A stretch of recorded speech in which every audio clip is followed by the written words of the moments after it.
Ce métier t'ouvre énormément de portes, et d'ailleurs, tu en es le meilleur exemple. J'ai aucun exemple, en tout cas, de gens qui ont réussi vite et facilement.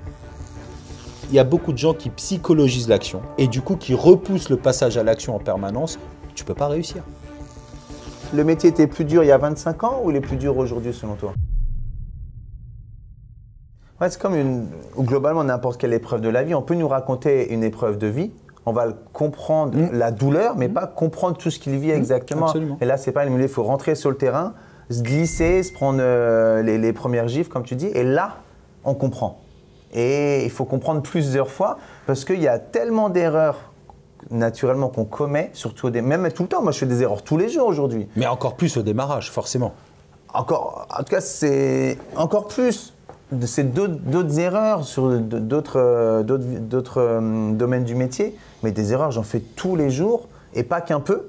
Et ça me fait souvent sourire en coin. Les gens me disent « Waouh, tu fais pas d'erreurs. » Et toi, je sais que ça se dit « Non, mais Christophe, il gère. Christophe, il gère. » Il gère ses émotions, il gère ses erreurs, il gère ses crash tests, il gère ses erreurs. Dieu sait qu'on en fait des erreurs. Mais, oui, il gère. Mais la notion de « il gère », c'est comme si on disait « Ouais, il gère ». Comme s'il gérait que ses réussites. Non, il gère surtout comme le lion. D'ailleurs, je sais que tu es signe astrologique lion, souvent je te taquine dessus. Non, mais j'adore l'analogie que tu vas te donner parce que je pense savoir ce que tu vas dire et j'adore cette phrase. Mais je vais te laisser la dire avant Le lion, il fait rien, il laisse les lions chasser. C'est ça que tu veux? Non. C'est le lion, quand il chasse, 9 fois sur 10, il n'a pas sa proie. Et ce qui en fait le roi de la jungle, c'est la persévérance qu'il met pour que la 10e fois, il réussisse. Et effectivement, c'est une très belle analogie. Après relativisons. On n'a pas un métier qui est non plus, on se casse pas le dos, on n'a pas de stress, voilà, on travaille pas à la chaîne, on travaille pas à l'usine, on peut gagner de bons salaires sans avoir des responsabilités qui vont avec. Enfin, sans diplôme de bac plus 10. Sans diplôme, enfin, tu vois ce que je veux dire. Moi, je prends, quand tu peux gagner 5, 6, 7, 8 000 euros par mois, ce que peut gagner un chirurgien, mais qui a fait bac plus 7, 8, qui a des responsabilités énormes entre les mains, etc., ça reste un très beau métier. Là, on mettait juste l'accent sur attention. Oui, mais attention, c'est difficile, c'est pas facile, ça se fait pas tout seul. Tout le monde n'y arrive pas, à la preuve, mais si vous voulez y arriver, il faut accepter, en tout cas, de passer par ces étapes d'échecs, de formation, de gestion de ces échecs et voilà, rebondir. On parle souvent de résilience, tout ça, tous ces termes galvaudés, ils sont vraiment, en réalité, tout est dit sur ce métier, mais ça a été tellement dit qu'on l'entend plus. Je pense qu'il faut juste réécouter ce qui est dit. Tout a été dit, mais tout est vrai. Tout est vrai, mais tout est peut-être trop banalisé. Oui, complètement. Et il y a des éléments clés qui mériteraient qu'on y mette la lumière. Absolument. Ou l'attention particulière. Et là, c'est ton rôle de formateur, en l'occurrence d'accompagnateur. Dans le podcast, tu prends un parallèle que j'ai adoré, j'en parlais avec Mika encore la dernière fois, quand tu dis que toi, tu n'es pas un formateur, tu es comme un guide de montagne, c'est-à-dire que tu montres la marche à suivre et quelque part, il n'y a plus qu'à suivre derrière toi. C'est bien plus fort et bien plus... mais parce que tu pratiques encore ce métier au quotidien. Donc, c'est un peu ça. C'est c'est ce guide qu'il faut suivre, trouver des mentors, trouver des exemples à suivre, chercher effectivement des gens qui nous inspirent. Alors, pas pour faire un copier-coller, c'est impossible. Le but, c'est de garder sa propre personnalité, mais pour s'en inspirer, et effectivement, pour pouvoir reproduire ce qui a fait les succès des uns et des autres, quoi. Il y a une phrase que j'utilise souvent, enfin une phrase, un concept, c'est on dit toujours on apprend de ses erreurs. Mais une phrase que j'aime bien rajouter, c'est on apprend encore plus vite et parfois mieux des erreurs des autres. Et c'est l'intérêt de travailler en équipe. Ça vient peut-être renforcer l'idée que c'est un sport collectif. Parce que quand on voit le collègue, même si on n'est pas exactement avec lui, on voit ce qu'il fait, on voit ses essais, on voit ses erreurs, on peut se les approprier en effet miroir. Et en fait, on apprend énormément les uns des autres dans l'immobilier. Je trouve ça assez magique. Oui, mais c'est l'intérêt aussi de travailler en équipe, en synergie. On grandit ensemble, effectivement, tu apprends, on gagne ensemble, on perd ensemble. On va refaire le parallèle avec une équipe de foot, mais si le PSG gagne la Ligue des Champions, et j'espère qu'au moment où le podcast sortira, on sera qualifié pour la finale déjà, ce qui serait déjà une excellente chose, c'est parce qu'on a échoué pendant les dernières années, des fois de manière violente, des fois de manière injuste, des fois de manière ridicule, où on s'est tiré une balle tout seul dans le pied, mais on a appris. On a grandi. Alors, on a mis peut-être plus de temps que d'autres, Mais si on y arrive demain, c'est parce qu'on a vécu tout ça. Je connais aucune équipe qui arrive en Ligue des Champions qui gagne la première année. Ça n'existe pas. Tu grandis petit à petit. Et c'est aussi effectivement en analysant qu'est-ce qu'a fait l'Atlético Madrid de bien, de moins bien. Pour reprendre ce que tu disais, où l'analyse de la réussite, parce que je rajoute moi la réussite aussi, des échecs certes, mais de la réussite des autres, cette analyse-là te fait progresser et te fait avancer aussi. Oui, alors, mais on n'apprend pas trop de ses réussites personnelles. Mais on peut peut-être apprendre des réussites de l'autre. Mais il y a un truc qui est quand même assez dingue, je ne sais pas toi, mais trop souvent, quand quelqu'un réussit en France, on va dire en France qu'on vit en France, les autres, ils vont trouver des excuses pour diminuer sa réussite. Oui, il avait ceci, oui, il connaissait un tel, oui, mais il a rencontré un tel, oui, mais il a fait ce... Pourquoi est-ce qu'en France, on doit toujours minimiser les réussites des uns et des autres? Et du coup, au bout de mon idée, c'est que je ne suis pas sûr que les gens apprennent autant finalement des réussites des autres, parce qu'ils viennent les banaliser d'emblée, tu vois. Alors, les gens dont tu parles qui ont cette mentalité-là, on est complètement d'accord, puisqu'ils ne la voient pas, la réussite. Ils la banalisent, ils la minimisent. Mais pourquoi? Puisque tu poses la question, tout simplement parce qu'elle les renvoie à leur propre, même pas erreur, puisque quand tu n'essayes pas, tu n'échoues pas. Mais on a eu l'occasion de travailler avec plein de gens qui ne se donnaient même pas les moyens de réussir. Donc quand ils te voyaient réussir, par exemple, toi, on reprend une anecdote dont on parle souvent, ouais, mais c'est parce qu'il a le meilleur secteur, ouais, mais parce qu'il est là depuis plus longtemps, ouais, mais ok. Le mec, il a déménagé à l'autre bout de la France, il est arrivé dans le Chablais, il connaissait personne, personne ne le connaissait. Bizarrement, il reproduit cette même réussite. C'est quoi l'excuse maintenant? C'est quoi l'explication maintenant? Non, c'est tout. C'est juste à un moment donné, tu as fait ce qu'il fallait faire, tu l'as fait, mieux fait, encore mieux fait, parfaitement fait, et du coup, au fur et à mesure, ça a généré cette réussite. Au lieu de dire ouais mais, fais-le, faites les choses, même moins bien, vous progresserez au fur et à mesure, mais faites les choses, au lieu de descendre effectivement la réussite. Mais c'est très français, je suis d'accord avec toi, très très français d'avoir cette mentalité-là. Ça me fait penser à quelque chose, tu sais qu'on parlait de l'ADN, tu sais que je viens de finaliser l'ADN avec ma Dream Team justement. Absolument. Dans le Chablais, et il y a une phrase qui t'a interpellé, et interpellé au sens positif, c'est la phrase, alors là j'ai pas excusé, mais c'est écrit au sein de notre Dream Team, on privilégie l'action à la réflexion, go go go. Et tu m'as dit waouh. Et pourquoi ce waouh justement? Comme si c'était rare en fait. Enfin, tu as exprimé comme si tu étais un étonnement de rareté. Et j'étais surpris de ton étonnement de rareté, justement. Ouais, parce qu'il y a beaucoup de choses qui est dites dans cette phrase. Encore une fois, si je devais te schématiser, je ne sais pas combien de temps il nous reste, mais si on s'approche de la conclusion, si je devais schématiser un peu l'expérience que j'ai en tant que manager entre ceux qui ont réussi, ceux qui ont moins bien réussi, voire pas réussi, hein, c'est arrivé dans mon équipe, la différence, c'est ceux qu'on fait et ceux qui n'ont pas fait. C'est-à-dire que dans un même environnement, dans une même agence, avec les mêmes outils, avec le même secteur, avec le même formateur, Denis Beauville, que j'embrasse, avec tout pareil, qu'est-ce qui fait qu'il y en a qui ont réussi très bien, et d'autres pas, peu ou moyennement, tu vois. Mais la différence, c'est le degré d'implication et c'est le passage à l'action. Basta. J'ai trop vu de collaborateurs te faire des tableaux Excel. Les gars, il faut faire du contact physique. Alors, je schématise, hein, c'est pas ça mon management. Les gars, il faut faire du contact physique, il n'y a pas besoin d'un manager. Mais je schématise. Ok, chef. Alors, attends, parce que d'abord, je vais préparer un tableau Excel pour voir combien j'ai de boîtes aux lettres, combien j'ai d'appartements, combien j'ai de maisons, combien... Non, là, on est dans le temps de l'action. Le temps de l'action, tu prends tes mailings, tu prends tes cartes de visite, un stylo, une feuille et tu vas sur le terrain, basta. Après, tu reviens, tu analyses, tu poses, tu comptes le nombre, pas de problème. Mais il y a beaucoup de gens qui psychologisent l'action, qui procrastinent et du coup qui repoussent le passage à l'action en permanence. Tu ne peux pas réussir. Je ne vois pas comment tu peux réussir. Voilà. Quelqu'un qui fait moins bien ira toujours plus loin que quelqu'un qui essaye de faire parfaitement mais qui à l'arrivée ne fait pas ou peu, quoi. C'est pour ça que cette phrase que tu as intégrée dans ton ADN m'a effectivement interpellé parce qu'elle dit beaucoup de choses sur le métier. Et surtout que souvent, on nous fait croire qu'il faut réfléchir, penser le sujet, tout ça. Et d'ailleurs, j'ai mis l'autre jour un post sur LinkedIn. Je disais, qu'est-ce qui doit être devant? C'est la stratégie ou l'action? Et la conclusion de tous les commentaires de grands coachs, dont Denis, dont d'autres coachs de formateurs qui sont intervenus, et de top conseillers qui sont intervenus, en fait, la conclusion, c'est un cercle vertueux. La stratégie nourrit l'action nourrit la stratégie en adaptabilité. Absolument. Et compagnie. Et c'est ça l'idée. Mais il y a forcément un passage à l'action à un moment donné. Voilà, c'est ça. Lui, Denis, ce qu'il te dit, c'est apprendre, comprendre, appliquer. OK, mais à un moment donné, il y a le appliquer, tu vois ce que je veux te dire? Bien sûr qu'on n'est pas en train de dire qu'il faut faire les choses bêtement sous prétexte de faire. À aucun moment, j'espère qu'on a compris ça. Donc, que tu apprennes, c'est normal. Que tu comprennes, évidemment. Mais dans le but, pas juste d'apprendre et de comprendre et qu'en théorie, tu sois bon. Il faut l'appliquer et tu verras qu'en l'appliquant, ce que tu as cru comprendre, c'était pas tout à fait ça. Ce que tu as cru apprendre, il y a des choses que tu as oubliées au moment du rendez-vous. Et c'est dans cette application-là, 1 fois, 2 fois, 3 fois que tu vas réellement progresser en réalité. Voilà. Tu vas faire un premier rendez-vous vendeur. Tu sais qu'il faut faire une découverte, qu'il y a une méthodologie, etc. Que tu développes très bien dans tes formations. Donc, je ne vais pas revenir dessus.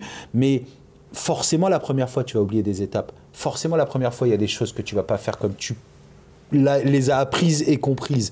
Parce que dans l'action, forcément, il y a des choses qu'on oublie. Et au fur et à mesure de ce passage à l'action, on va parfaire notre geste.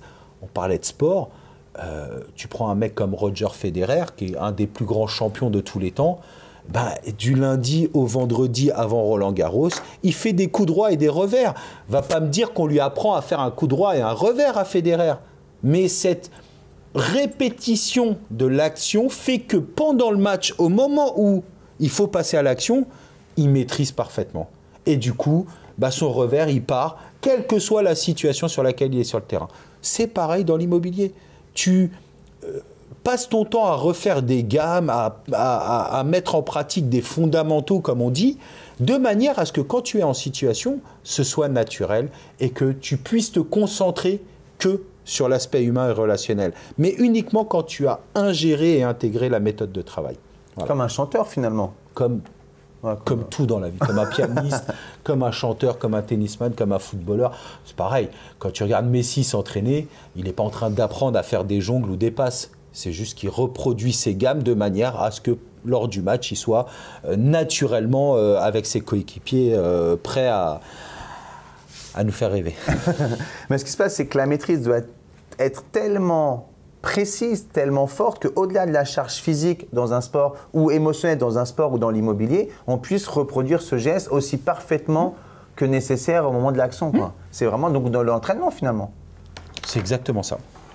Qu'est-ce que tu en penses des agents immobiliers qui sont, à mon avis, j'ai pas de stats, mais plus de 9 sur 10 qui ne s'entraînent jamais à faire des mises en situation, en fait, qui font que des matchs sans entraînement finalement? Qu'est-ce que tu en penses? Écoute, de la même manière qu'un sportif qui ne s'entraîne que pendant le match. Ouais, tu prends un vrai risque. J'en parle souvent, tu vas dire ce mec est complètement toqué, mais tu sais que je me suis mis au golf il n'y a pas longtemps.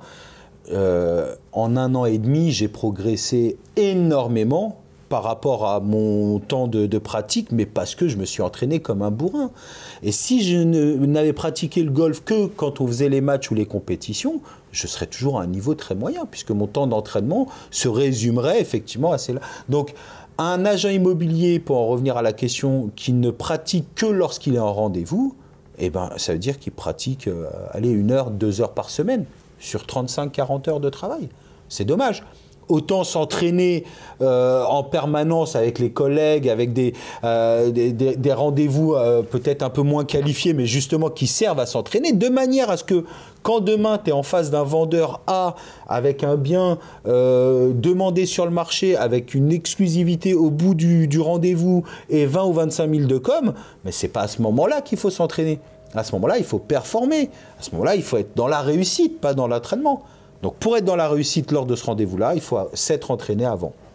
Donc, ces préconisations, s'entraîner en équipe, en coulisses, dans le vestiaire, pour être souvent individuellement en rendez-vous pour de vrai avec les clients, en fait. Absolument. Ouais. Donc, c'est sport collectif, d'autant plus à l'entraînement, mais souvent, la conclusion est individuelle en rendez-vous. C'est exactement ça.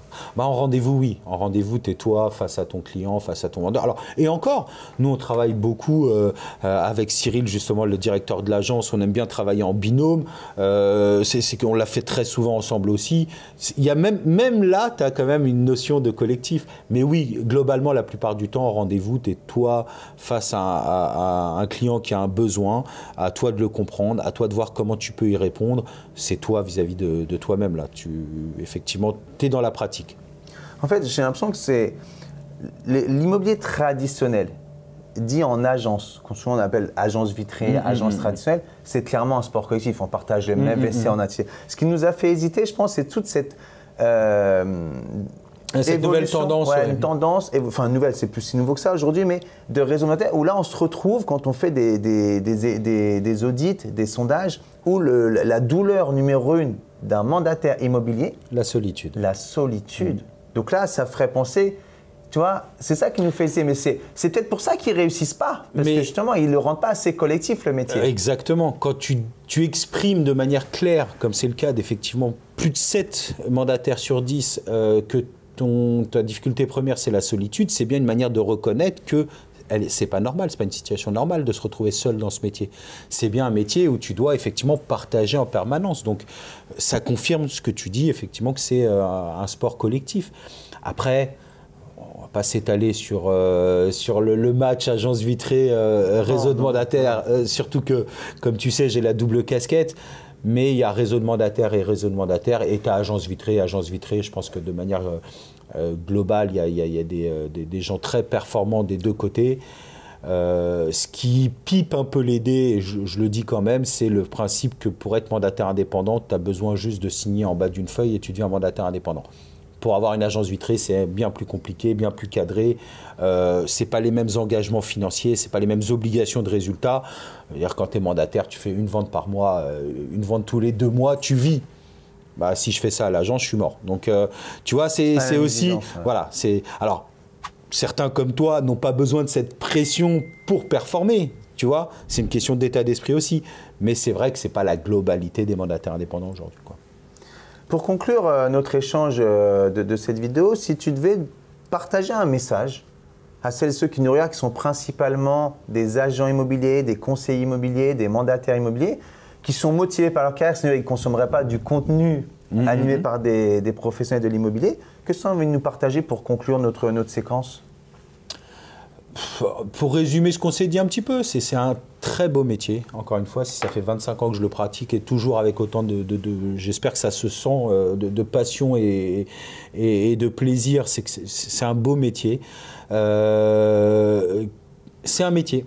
C'est pas une occupation, c'est pas quelque chose qu'on peut faire comme ça. Donc, qui dit métier dit formation, dit implication, dit passage à l'action. Ce que je peux préconiser, c'est effectivement, en fonction des profils de chacun, soit de s'orienter vers une équipe avec un manager s'ils ont ce besoin d'être accompagnés au quotidien, soit de s'orienter vers des formateurs, des accompagnateurs, comme c'est ton cas, pour leur donner les billes pour pouvoir performer à leur niveau.